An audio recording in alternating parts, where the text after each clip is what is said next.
नमस्कार दोस्तों, स्वागत है आप सभी का। आज हम मासिक करंट अफेयर्स की हमारी सीरीज़ के पार्ट थर्ड का डिस्कशन करेंगे, जिसमें हम जून मास के करंट अफेयर्स का डिस्कशन करेंगे। इसके पार्ट 1 और पार्ट 2 पहले ही अपलोड हो चुके हैं, जिनकी लिंक आपको डिस्क्रिप्शन बॉक्स में मिल जाएगी। वहां से आप क्लिक करके उन वीडियोस को इस वीडियो को देखने से पहले देख लीजिएगा। यह इस सीरीज़ का लास्ट पार्ट है, ठीक है।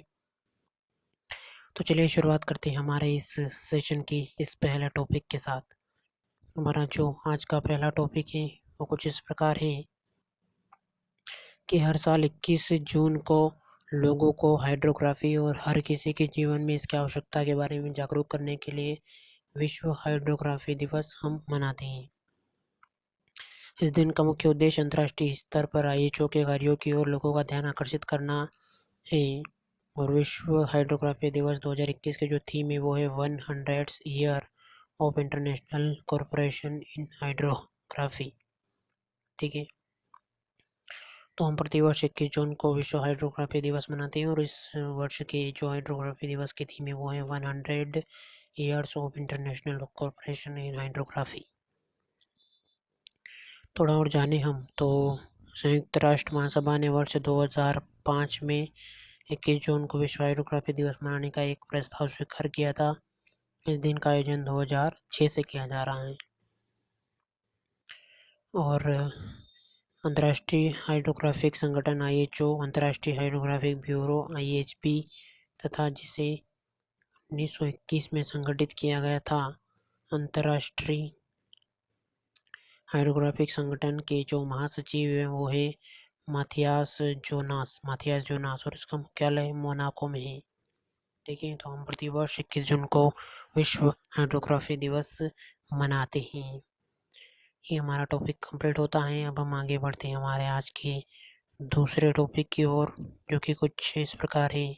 ओलंपिक के ऊपर यह आधारित टॉपिक है कि अंतर्राष्ट्रीय ओलंपिक दिवस हम प्रतिवर्ष 23 जून को मनाते हैं। यह दिन ओलंपिक खेलों में अधिक से अधिक लोगों को भाग लेने के लिए प्रोत्साहित करने और इस आयोजन के बारे में जागरूकता फैलाने और ओलंपिक आंदोलन को बढ़ावा देने के लिए हम मनाते हैं। ये 3 आधार स्तंभों पर हम मनाते हैं: मूव, लर्न और डिस्कवर। और अंतर्राष्ट्रीय ओलंपिक दिवस 2021 का विषय है 23 जून को #ओलंपिक वर्कआउट के साथ स्वस्थ रहे, मजबूत रहे, सक्रिय रहे।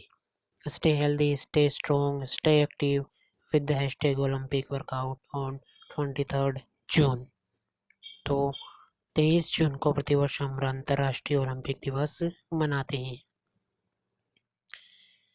इसके बारे में यदि हम थोड़ा और जानें तो अंतर्राष्ट्रीय ओलंपिक समिति यानी कि आईओसी ने 23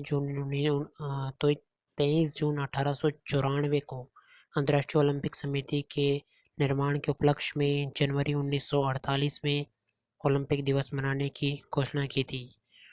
आधुनिक ओलंपिक खेलों का निर्माण ओलंपिया ग्रीस में 8वीं शताब्दी ईसा पूर्व से 4वीं शताब्दी ईस्वी तक आयोजित प्राचीन ओलंपिक खेलों से प्रेरित है और पहला ओलंपिक दिवस 1948 यानी कि 1948 में मनाया गया था। यदि अंतर्राष्ट्रीय ओलंपिक समिति के मुख्यालय की बात करें तो वो है स्विट्जरलैंड के लॉसने में, और इसके जो अध्यक्ष हैं वो है थॉमस वाच। इसकी स्थापना हुई थी 23 जून 1894 को फ्रांस के पेरिस में, ठीक है। तो प्रतिवर्ष हम 23 जून को विश्व अंतर्राष्ट्रीय ओलंपिक दिवस मनाते हैं, प्रतिवर्ष हम 23 जून को। अब हम आगे बढ़ते हैं हमारे नेक्स्ट टॉपिक की ओर, जो कि आता है flying officer Mawya Sudan. Flying officer Mawya Sudan भारतीय वायुसेना आईएएफ में फाइटर पायलट के रूप में शामिल होने वाली जम्मू कश्मीर की पहली महिला बन गई हैं। वायुसेना में शामिल होने वाली ओवरऑल 12वीं महिला फाइटर पायलट हैं। 24 वर्षीय माविया जम्मू संभाग के राजौरी जिले में नियंत्रण रेखा एलओसी के पास लंबेरी गांव की रहने वाली है। तो लंबेरी जम्मू कश्मीर के राजौरी जिले के लंबेरी गांव की रहने वाली माविया सुदन जम्मू कश्मीर की पहली महिला पायलट हैं जिसे आईएएफ में महिला पायलट के रूप में शामिल किया गया है। और ओवरऑल वो 12th नंबर की महिला पायलट बनी है। माविया को 19 जून 2021 को संयुक्त स्नातक परेड समारोह के दौरान हैदराबाद में एयरफोर्स एकेडमी में एक लड़ाकू पायलट के रूप में नियुक्त किया गया था। अब वह लड़ाकू पायलट के रूप में पूरी तरह से परिचालन करने के लिए एक प्रशिक्षण में 1 साल से अधिक समय तक कठोर लड़ाकू विमान प्रशिक्षण से गुजरेगी। 1 साल का प्रशिक्षण इन्हें लेना होगा। ठीक है, तो माविया सुदन भारतीय वायुसेना में पायलट के रूप में, फाइटर पायलट के रूप में शामिल की गई है, जो कि जम्मू कश्मीर की पहली पायलट है। अब हम आगे बढ़ते हैं हमारे नेक्स्ट टॉपिक की ओर, जो कि आता है अंतर्राष्ट्रीय विडो दिवस के रूप में, यानी कि इंटरनेशनल विडो डे के बारे में, अंतर्राष्ट्रीय विधवा दिवस के बारे में, जो कि प्रतिवर्ष 23 जून को मनाते हैं। यह दिन व्यापक रूप से विधवाओं की आवाज़ों और अनुभवों को की ओर ध्यान आकर्षित करने और उनके पास मौजूद अद्वितीय समर्थन को प्रेरित करने के लिए हम मनाते हैं। लुम्बा फाउंडेशन ने 2005 में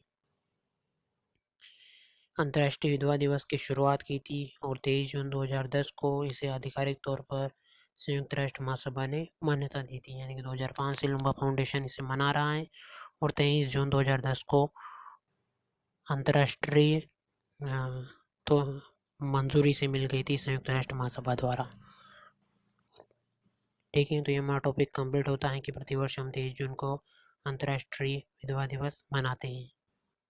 अब हमारा जो अगला टॉपिक आता है वो आता है केरल के पूर्व स्वास्थ्य मंत्री के शैलजा को 2021 के लिए central European university CEU open society पुरस्कार से सम्मानित किया गया है। यह पुरस्कार उन्हें उनके दृढ़ नेतृत्व और समुदाय आधारित सार्वजनिक स्वास्थ्य कार्य महामारी के दौरान जीवन बचाने की मान्यता में प्रदान किया गया था। CEU की स्थापना 1991 में हंगरी में जन्मे राजनीतिक कार्यकर्ता और अरबपति परोपकारी जॉर्ज सोरोस द्वारा एक अनूठी संस्था के उनके दृष्टिकोण के आधार पर की गई थी। तो केरल के पूर्व स्वास्थ्य मंत्री के शैलजा को 2021 के लिए central European university open societies पुरस्कार से सम्मानित किया गया है। ये है के शैलजा, जो कि केरल के पूर्व स्वास्थ्य मंत्री थे। अब हम आगे बढ़े तो हमारा जो नेक्स्ट टॉपिक आता है वो आता है संयुक्त राष्ट्र सूक्ष्म लघु और मध्यम उद्यम दिवस, United Nations micro small and medium size enterprises day 2017 में स्थानीय और वैश्विक अर्थव्यवस्थाओं में MSME के काम और सतत विकास में उनके योगदान का जश्न मनाने के लिए 27 जून को आयोजित किया जाता है। यह दिन सतत विकास लक्ष्यों SDG के कार्यान्वयन में इन उद्योगों के योगदान को भी मान्यता देता है। तो प्रतिवर्ष हम 27 जून को मनाते हैं संयुक्त राष्ट्र सूक्ष्म लघु और मध्यम उद्यम दिवस। 2021 का जो विषय है इसका वो है MSME 2021 एक समावेशी और सतत वसूली की कुंजी। MSME 2021 की to an inclusive and sustainable recovery. ठीक है, तो प्रतिवर्ष हम 27 जून को मनाते हैं संयुक्त राष्ट्र सूक्ष्म लघु और मध्यम उद्यम दिवस। अब हमारा जो अगला टॉपिक आता है वो आता है मुख्यमंत्री डॉक्टर प्रमोद सावंत ने घोषणा की है कि गोवा रेबीज मुक्त होने वाला देश का पहला राज्य बन गया है। यानी कि गोवा के मुख्यमंत्री प्रमोद सावंत ने यह घोषणा की है कि गोवा भारत का ऐसा पहला राज्य बना है जो रेबीज से पूर्णतया मुक्त हो गया है। CM ने बताया कि पिछले 3 साल से राज्य में रेबीज का एक भी केस सामने नहीं आया है। मिशन रेबीज की टीम बहुत प्रभावित रूप से अपना काम कर रही थी और कुत्तों के लिए टीकाकरण भी कर रही थी। जानकारी के अनुसार 2018 में राज्य में रेबीज का कोई मामला सामने नहीं आया था। मिशन रेबीज के बाद यह प्रगति हुई है, जो 2014 से राज्यव्यापी अभियान है, जिसमें लगभग 1 लाख कुत्तों को सालाना एंटी रेबीज वैक्सीन दिया गया और एक जागरूकता अभियान चलाया गया जिसमें 5.2 लाख स्कूली बच्चे और 23,000 शिक्षकों को वायरस के बारे में शिक्षित किया गया। इनमें से 50,316 टीकाकरण शामिल थे। और 78,437 छात्र अकेले इस साल 31 अगस्त तक पहुँचे।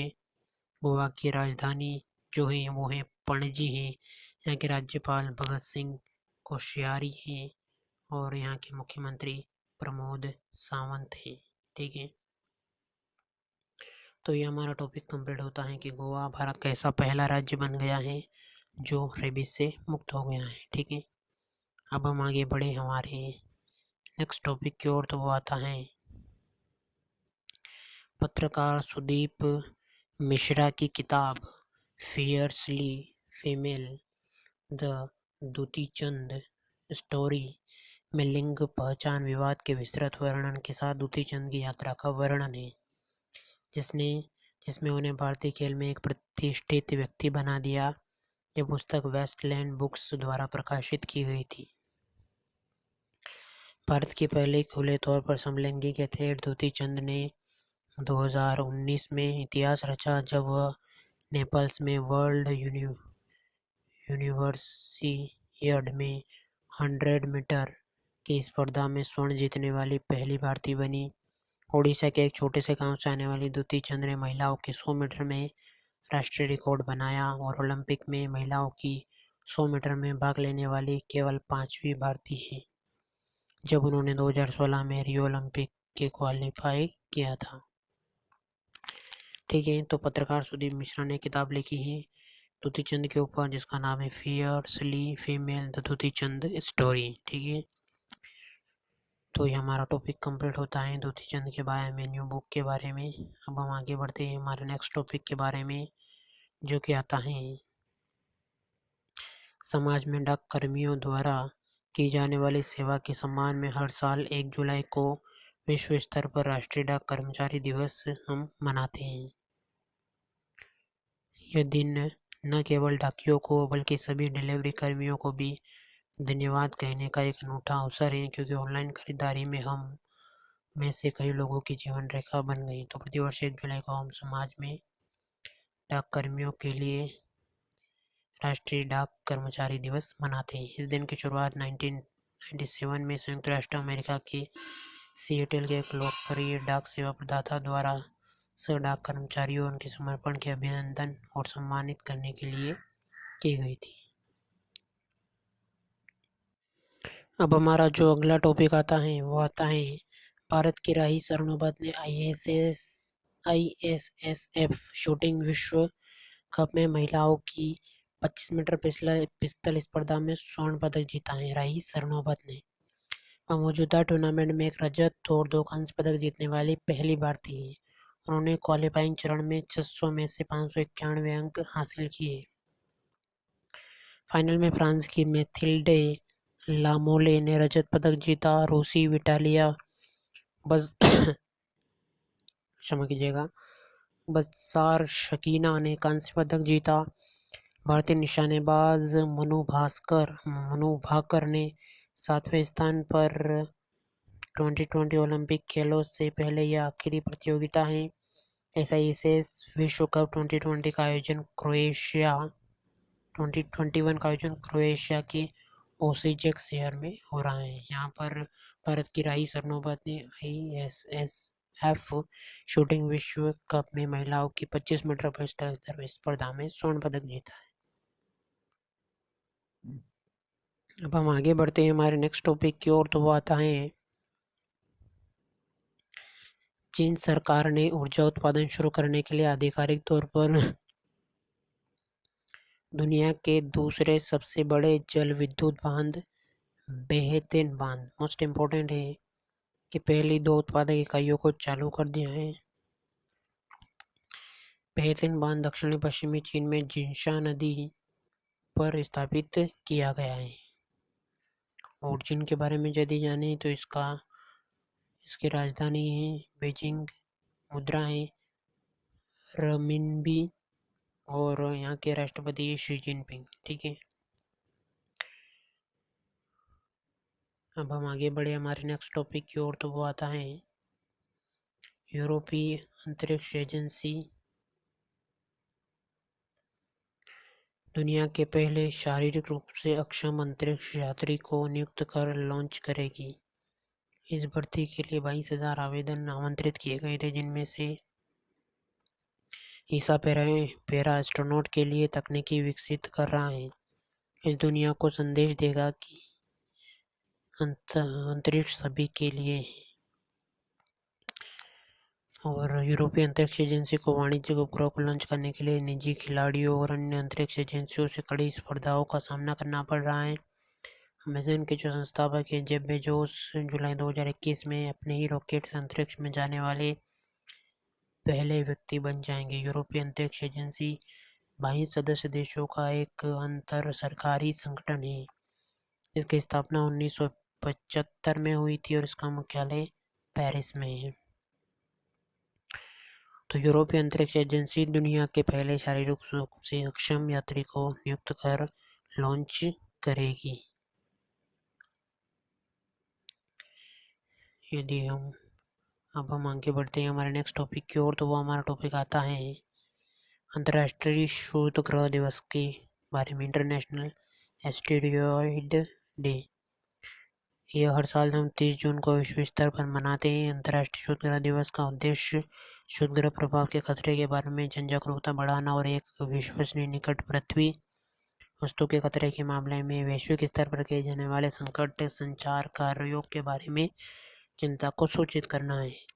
तो प्रतिवर्ष हम 30 जून को अंतर्राष्ट्रीय शोध ग्रह दिवस मनाते हैं। अंतरिक्ष मामलों के लिए संयुक्त राष्ट्र कार्यालय UNOOSA के निदेशक सिमेटा डी पिप्पो है। ठीक है, निदेशक का नाम है सिमेटा डी पिप्पो। यदि हम शोध ग्रह के बारे में जाने तो शोध ग्रह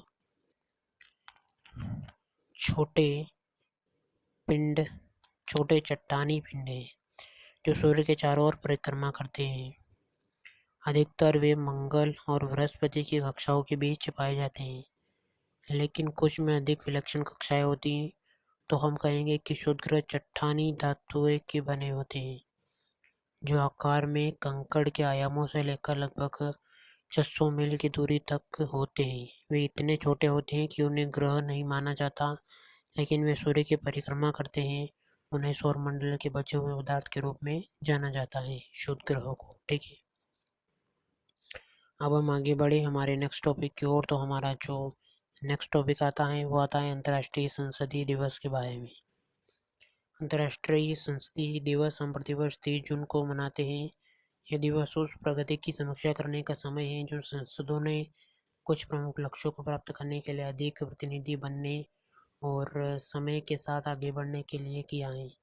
इसमें आत्म मूल्यांकन करना, अधिक महिला और युवा सांसदों को शामिल करने के लिए काम करना और नई तकनीकों का अनुकूलन करना शामिल है। इस दिवस की स्थापना 2018 में संयुक्त राष्ट्र महासभा प्रस्ताव के माध्यम से की गई थी। यह दिन 1889 में स्थापित संसदों के वैश्विक संगठन अंतर संसदीय संघ के गठन को भी स्वीकार करता है। अंतर संसदीय संघ का जो मुख्यालय है वो है स्विट्जरलैंड के जिनेवा में। इसके अध्यक्ष हैं गैब्रिएला क्यूवास बैरोन। इसकी स्थापना 1889 में हुई। इसके जो महासचिव हैं वो है मार्टिन चुंगोक। ठीक है, तो प्रतिवर्ष हम 30 जून को मनाते हैं अंतर्राष्ट्रीय संसदीय दिवस। तो अब हमारा जो नेक्स्ट टॉपिक आता है वो आता है भारतीय अभिनेत्री नीलोत्तमा शोम ने यूके एशियन फिल्म फेस्टिवल 2021 में सर्वश्रेष्ठ अभिनेत्री का पुरस्कार जीता है। नीलोत्तमा ने फिल्म राहगीर द वेयरफेयर्स में अपनी भूमिका के लिए यह पुरस्कार जीता है। इस फिल्म के निर्देशक गौतम घोष हैं। यूके एशियन फिल्म फेस्टिवल 2021 का यह 23वां संस्करण था। नीलोत्तमा के अलावा फिल्म निर्माता गौतम घोष ने यूके AFF में सर्वश्रेष्ठ निर्देशक का पुरस्कार जीता है। तो नीलोत्तमा शोम ने यूके एशियन फिल्म फेस्टिवल में सर्वश्रेष्ठ अभिनेत्री का 2021 का पुरस्कार जीता है फिल्म राहगीर द वेयरफेयर्स में अपनी भूमिका के लिए। अब हमारा जो नेक्स्ट टॉपिक आता है वो आता है कॉरपोरेट कार्यकारी और पूर्व RSC प्रमुख डेबी हैविट को फुटबॉल एसोसिएशन इंग्लैंड की पहली महिला अध्यक्ष के रूप में नियुक्ति किया गया है और इसी के साथ अपने उत्तराधिकारी ग्रेग क्लार्क पर अनुचित टिप्पणी पर उनके बाहर निकलने की अटकलें भी समाप्त हो गई। फुटबॉल एसोसिएशन का गठन 1986 में हुआ और 2018 में परसुएट ऑफ प्रोग्रेस पहल की शुरुआत की थी और AFA इंग्लैंड में स्थित फुटबॉल की गवर्निंग बॉडी है। AFA, ठीक है। तो ये हमारा टॉपिक कंप्लीट होता है। अब हम आगे बढ़ते हैं हमारे नेक्स्ट टॉपिक की ओर। केंद्रीय माध्यमिक शिक्षा बोर्ड यानी कि CBSE central board of secondary education हर साल 19 जून को राष्ट्रीय पठन दिवस मनाता है। यह दिवस केरल में पुस्तकालय आंदोलन के जनक स्वर्गीय PN पनिकर के सम्मान में मनाते हैं, जिनकी पुण्यतिथि 19 जून को पड़ती है। 2021 में 26वां राष्ट्रीय पठन दिवस मनाया जा रहा है। 19 जून के बाद के सप्ताह को पठन सप्ताह के रूप में और 18 जुलाई तक के पूरे महीने को पठन माह के रूप में मनाया जाएगा। ठीक है, यानी कि 19 जून के बाद जो सप्ताह आएगा वो पठन सप्ताह कहलाएगा और 19 जून से 18 जुलाई तक जो मंथ निकलेगा वो पठन मंथ के रूप में मनाया जाएगा। पहला पठन दिवस 1996 में आयोजित किया गया था। 19 जून 2017 को प्रधानमंत्री ने 22वें राष्ट्रीय पठन समारोह का शुभारंभ किया और 2022 तक देश के सभी नागरिकों के बीच पढ़ो और बढ़ो के संदेश को फैलाने के लिए एकता का आह्वान किया। तो प्रतिवर्ष हम 19 जून को राष्ट्रीय पठन दिवस मनाते हैं। अब हमारा जो आज का नेक्स्ट टॉपिक आता है वो आता है संस्कृत शास्त्रों और वेदों के ज्ञान को पुनर्जीवित करने के लिए राजस्थान सरकार जल्दी एक वैदिक शिक्षा और संस्कार बोर्ड का गठन करेगी। अगले 4 से 5 महीनों में बोर्ड के गठन की संभावना है। संस्कृत शिक्षा राज्य मंत्री सुभाष गर्ग ने उल्लेख किया है कि बोर्ड के लक्ष्यों, उद्देश्यों और कामकाज की परिभाषा को परिभाषित करने के लिए गठित एक समिति ने अपनी रिपोर्ट राज्य सरकार को सौंप दी है। रिपोर्ट के आधार पर मॉड्यूल को बोर्ड के सामने प्रस्तुत किया जाएगा। उन्होंने कहा कि मुख्यमंत्री अशोक गहलोत की मंजूरी के बाद वैदिक बोर्ड काम करना शुरू करेगा। और राजस्थान के जो राज्यपाल हैं वो है कलराज मिश्र। ठीक है, हमारा जो अगला टॉपिक आता है वो आता है आज का लास्ट टॉपिक और हमारे जून मास के करंट अफेयर्स की सीरीज़ के पार्ट 3 का और करंट अफेयर्स की सीरीज़ का भी यह लास्ट टॉपिक है कि पूर्व भारतीय बल्लेबाज सुरेश रैना ने अपनी आत्मकथा believe what life and cricket taught me का विमोचन किया है। पुस्तक के सह लेखक भरत सुंदरसन है। सुरेश रैना ने भारत के लिए अपनी यात्रा और सचिन तेंदुलकर के सुनहरे शब्द बिलीव का वर्णन किया है, जिसे उन्होंने टैटू के रूप में अपनी बाह पर उकेरा था। इसके बारे में यदि हम थोड़ा और जाने पुस्तक के बारे में, तो इसका जो सार यदि हम जाने तो वो है कि क्रिकेटर ने अपने करियर की एक झलक साझा की है इस पुस्तक में। उसमें उन्होंने सफलता असफलता, चोट झटके और वह इसके शीर्ष पर खींचे आए। उन्होंने बताया कि कैसे BCCI वरिष्ठ खिलाड़ियों और एयर इंडिया की छात्रवृत्ति ने उन्हें छात्र जीवन के दौरान एक क्रिकेटर के रूप में विकसित होने में मदद की। उन्होंने यह भी खुलासा किया कि दक्षिण अफ्रीका के पूर्व महान जोंटी रोड्स द्वारा भारत में सर्वश्रेष्ठ फील्डर के रूप में नामित होना बहुत अच्छा था। युवराज सिंह, मोहम्मद कैफ, गौतम गंभीर, राहुल द्रविड़ जैसे इस पुस्तक में उन्होंने आशा, प्रेम, काम और सौहार्द के महत्व को बताया है, जिसने उन्हें दुनिया के सबसे सम्मानित सफ़ेद गेंद वाले बल्लेबाज में से एक बना दिया है। ठीक है, तो ये हमारे जून मास के मासिक करंट अफेयर्स की सीरीज़ का पार्ट 3 कंप्लीट होता है। ठीक है, धन्यवाद, शुक्रिया।